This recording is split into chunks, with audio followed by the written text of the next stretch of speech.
میں ہزارے کے بارے میں صرف یہ کہنا چاہتا ہوں کہ اگر ہزارے کے لوگوں سے بھی پوچھ لیا جاتا یعنی ریفرنڈم کرایا جاتا یا یہ بات کمیٹی کی طرف سے براہ راست 18ویں امینڈمنٹ کی بجائے صرف اس ایک پوائنٹ کو پارلیمنٹ میں ڈسکس کر لیا جاتا، لوگوں میں یہ بات پھیل جاتی، لوگوں کو موقع ملتا اپنی بات کرنے کا، تو یہ مسئلہ حل ہو سکتا تھا۔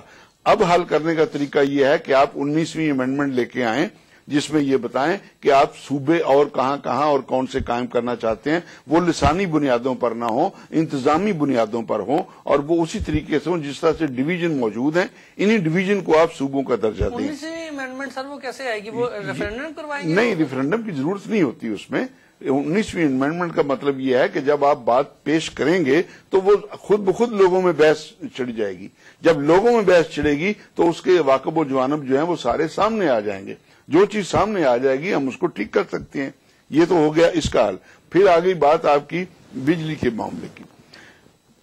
پہلے تو وہ مسکراہٹ کی وجہ بتائیں۔ مسکراہٹ کی وجہ یہ تھی کہ جب ہم یہ کہتے ہیں کہ بجلی کا یہ مسئلہ حل ہو جائے گا، یہ گا گے گی کا جو مسئلہ ہے نا، یہ بڑا اب لمبا کھینچ گیا، 60 سال کھینچ لیا۔ یہ اصل مسئلہ یہ ہے کہ ملک میں اس وقت لوڈ شیڈنگ ہے، اور load shedding is an industry. یہ ایک انڈسٹری کی حیثیت اختیار کر چکی ہے۔ آپ ذرا اندازہ کریں کہ کتنے لوگ ہیں جو جنریٹر استعمال کر رہے ہیں، کتنے دکاندار ہیں، یہ لاکھوں کی تعداد میں ہیں۔ یہ جنریٹر کون سپلائی کر رہا ہے؟ بے شمار کمپنیاں ہیں جن کے مفادات ہیں کہ زیادہ سے زیادہ جنریٹر بکنے چاہیے۔ کتنے لوگ، لاکھوں کی، کروڑوں کی تعداد میں وہ لوگ ہیں جو کاریگر کے طور پر یا دکاندار کے طور پر اس بزنس میں ملوث ہیں۔ اس بزنس کو مزید ابھی فلرش ہونا ہے۔ یہ لوڈ شیڈنگ جو ہے یہ انڈسٹری بن چکی ہے، اس کو جلدی ختم نہیں ہونا، اس کو اور بڑھنا ہے۔ آپ کہہ رہے ہیں گا گے گی کا معاملہ حل ہو جائے گا، آپ 4 سال سے سن رہے ہیں کہ یہ گا گے گی ہو جائے گا، کوئی نہیں ہوا، یہ اور بڑھ رہا ہے اور یہ بڑھتا جائے گا۔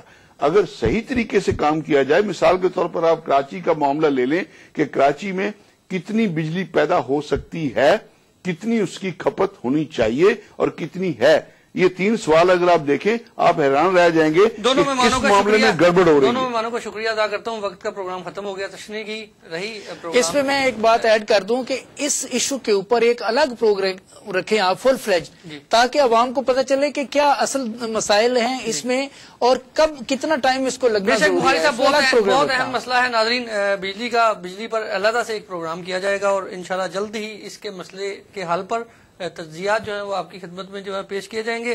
گفتگو آپ نے سنی بی بی کے قتل کے حوالے سے ذمہ داران پر قابو پانے پر جو بخاری صاحب نے بات کی وہ بھی آپ نے سنی۔ کیسر صاحب نے فرمایا کہ یہ کبھی نہیں ہوگا، اور ہزارہ اور جو خیبر پختونخوا کا معاملہ ہے، دونوں کے مہمانوں کے تجزیات وہ بھی آپ نے سنے۔ اتفاق کرنا نہ کرنا آپ کا بھرپور حق ہے۔ آخر میں اس دعا کے ساتھ کہ اللہ تعالیٰ ہمارے پیارے وطن پاکستان کو سدا سلامت کے اگلے پروگرام تک کے لیے اجازت دیے۔ خدا حافظ۔